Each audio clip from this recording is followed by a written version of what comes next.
का रचित सुसमाचार 13वां अध्याय। उस समय कुछ लोग आ पहुंचे और उससे उन गलीलियों की चर्चा करने लगे जिनका लोहू पिलातुस ने उन्हीं के बलिदानों के साथ मिलाया था। यह सुन उसने उनसे उत्तर में यह कहा, क्या तुम समझते हो कि ये गलीली और सब गलीलियों से पापी थे कि उन पर ऐसी विपत्ति पड़ी?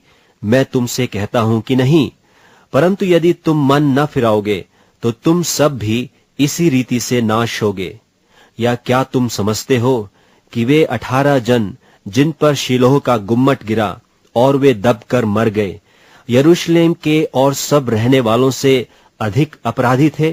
मैं तुमसे कहता हूं कि नहीं, परंतु यदि तुम मन न फिराओगे तो तुम भी सब इसी रीति से नाश होगे।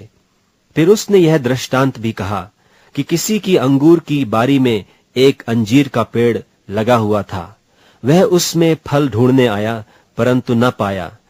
तब उसने बारी के रखवाले से कहा, देख, 3 वर्ष से मैं इस अंजीर के पेड़ में फल ढूंढने आता हूं परंतु नहीं पाता। इसे काट डाल कि यह भूमि को भी क्यों रोके रहे।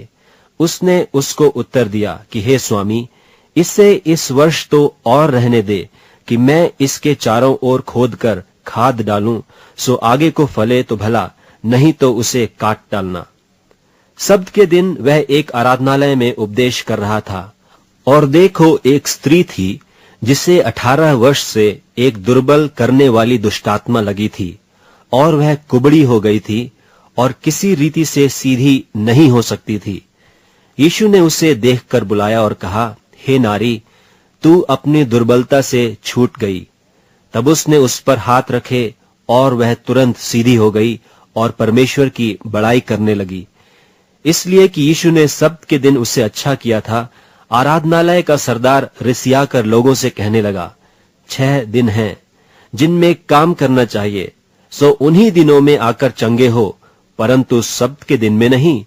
यह सुनकर प्रभु ने उत्तर देकर कहा, हे कपटियों, क्या सब्त के दिन तुम में से हर एक अपने बैल या गधे को थान से खोलकर पानी पिलाने नहीं ले जाता?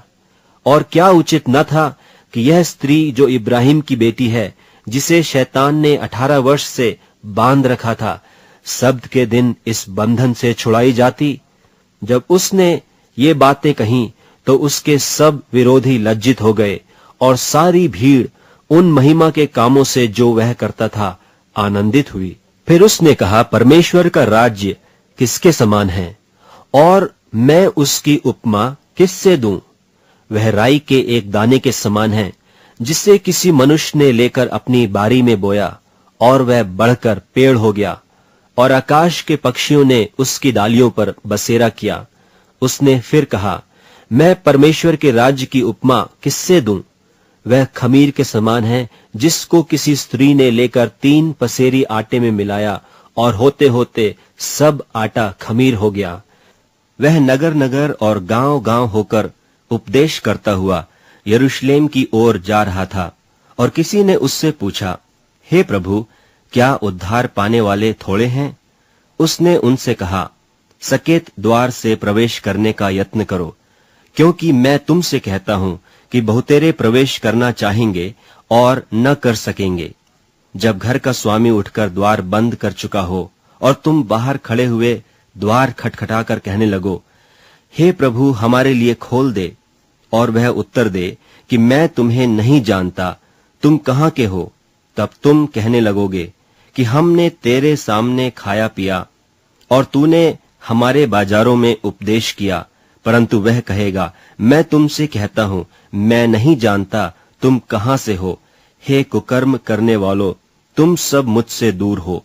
वहां रोना और दांत पीसना होगा, जब तुम इब्राहिम और इसहाक और याकूब और सब भविष्यद्वक्ताओं को परमेश्वर के राज में बैठे और अपने आप को बाहर निकाले हुए देखोगे, और पूर्व और पश्चिम, उत्तर और दक्षिण से लोग आकर परमेश्वर के राज के भोज में भागी होंगे।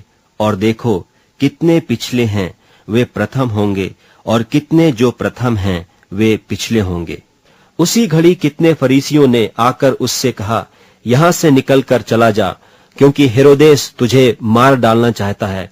उसने उनसे कहा, जाकर उस लोमड़ी से कह दो कि देख, मैं आज और कल दुष्टात्माओं को निकालता और बीमारों को चंगा करता हूं और तीसरे दिन पूरा करूंगा। तो भी मुझे आज और कल और परसों चलना अवश्य है, क्योंकि हो नहीं सकता कि कोई भविष्यद्वक्ता यरूशलेम के बाहर मारा जाए।